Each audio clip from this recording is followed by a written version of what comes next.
Durante la Primera Guerra Mundial, el gobierno británico rechazaba persistentemente los llamamientos para legalizar los matrimonios entre un hombre y la viuda de su hermano muerto en combate.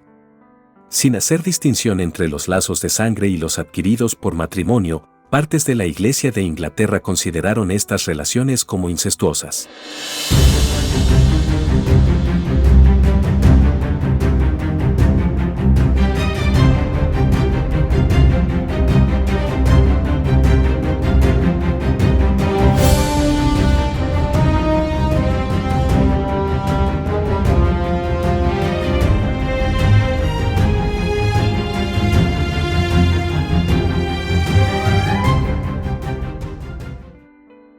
Magullado por los prolongados debates sobre la aprobación de una medida paralela, la Ley de Matrimonio de Hermanas de Esposas Fallecidas de 1907, el primer ministro Lloyd George se negó a actuar. Aunque rectificar esta desigualdad de trato entre los sexos hubiera sido relativamente sencillo, conocía los peligros de interferir con la ley en este asunto.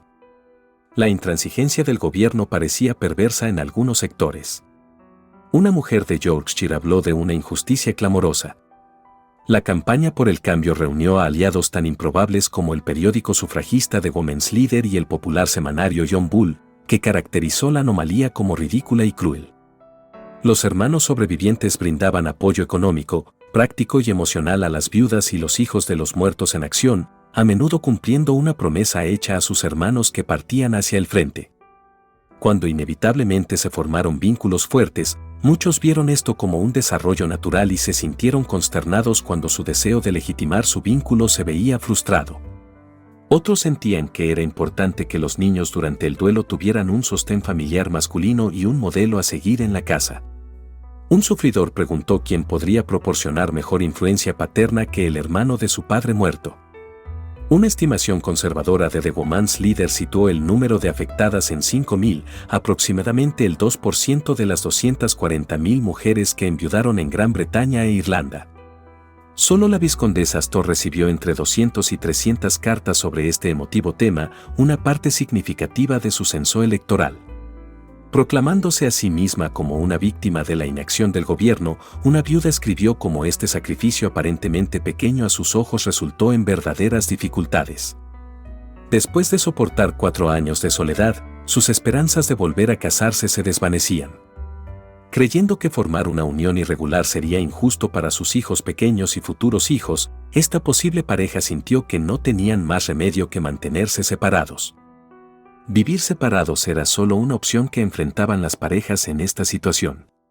Otros países adoptaron una visión más progresista de tales uniones, por lo que aquellos pocos que tenían suficientes recursos podían casarse en el extranjero.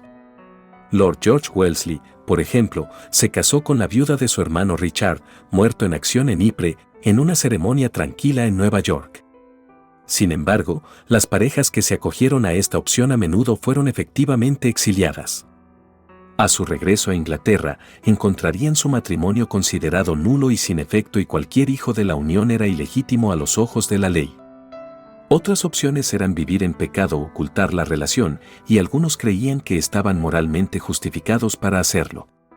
Hacer una declaración falsa al registrador era un delito penal según la Ley de Perjurio de 1911. Los registradores hablaron de la injusticia de tener que rechazar avisos en esos casos dolorosos en los que las personas desconocían la ley. Conversando con el jurado de la Corte de Northamptonshire, el juez Sherman pronunció que tales casos debían llevarse ante los tribunales para que otros pudieran entender su ilegalidad. En marzo de 1920, Lady Astor volvió a llamar la atención sobre la necesidad urgente de resolver el asunto. El impulso para el cambio se dio en el periodo de posguerra, respaldado por la sensación de que la controversia original sobre la ley de 1907 había disminuido. La reforma parecía estar alineada con el interés nacional de reducir la creciente factura de las pensiones. Como incentivo para las viudas, la propina por segundas nupcias ofrecía un pago único. Al comienzo de la guerra, esto equivalía a 2 años de pensión, que se redujo a 1 año en 1917. Un proponente estimó que esto podría generar un ahorro potencial de 180.000 libras esterlinas al año. Algunas viudas solo descubrieron la ilegalidad de su situación privada después de solicitar el dinero de su matrimonio. Los administradores llevaban a cabo verificaciones de antecedentes cuando la documentación adjunta mostraba que marido y mujer tenían el mismo apellido antes del matrimonio. Las discusiones interdepartamentales entre el Ministerio de Pensiones y el Tesoro mostraban simpatía por la difícil situación de las partes inocentes y la incomodidad de que, en ocasiones, los funcionarios encontraban a las viudas culpables de conducta ilegal cuando no habían sido condenadas por la ley.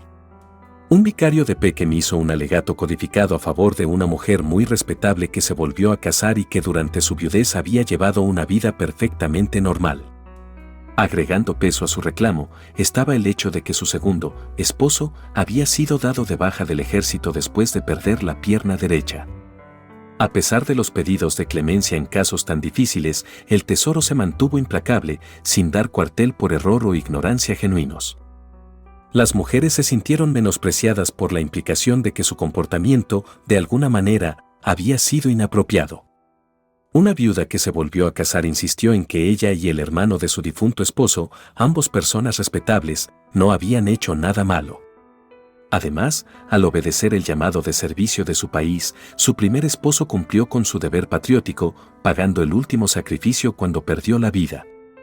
Tales protestas destacaron la vigilancia moral del comportamiento de las mujeres arraigada en el sistema, una resaca de los días de supervisión filantrópica. Las pensiones y gratificaciones podrían retirarse de las viudas cuya probidad y conducta moral no alcanzaran el estándar requerido de respetabilidad. Más de 900 viudas indignas perdieron sus pensiones en un solo año. Para aquellas parejas que creían haber actuado correctamente y de buena fe al formalizar su vínculo, ser estigmatizadas de esta manera contravenía su sentido de justicia natural. Otro catalizador de la reforma legislativa fue la decisión de marzo de 1921 de otorgar gratificaciones a las viudas irlandesas que habían recibido una dispensa de la Iglesia Católica para casarse con el hermano de su difunto esposo. Al mes siguiente, el gobierno capituló. Contrariamente a las expectativas, el proyecto de ley pasó por sus procedimientos parlamentarios rápidamente y con poca disidencia, y entró en vigor el 28 de julio de 1921, poniendo fin a una curiosa anomalía que ganó importancia emocional y económica como resultado de la gran cantidad de víctimas de la Gran Guerra. Si te ha gustado este video, no olvides darme un like, suscríbete y activa las notificaciones. Subo contenido muy interesante regularmente y así podrás estar al tanto de hechos históricos poco conocidos. También puedes comentar los videos y compartirlos. Muchas gracias y hasta pronto.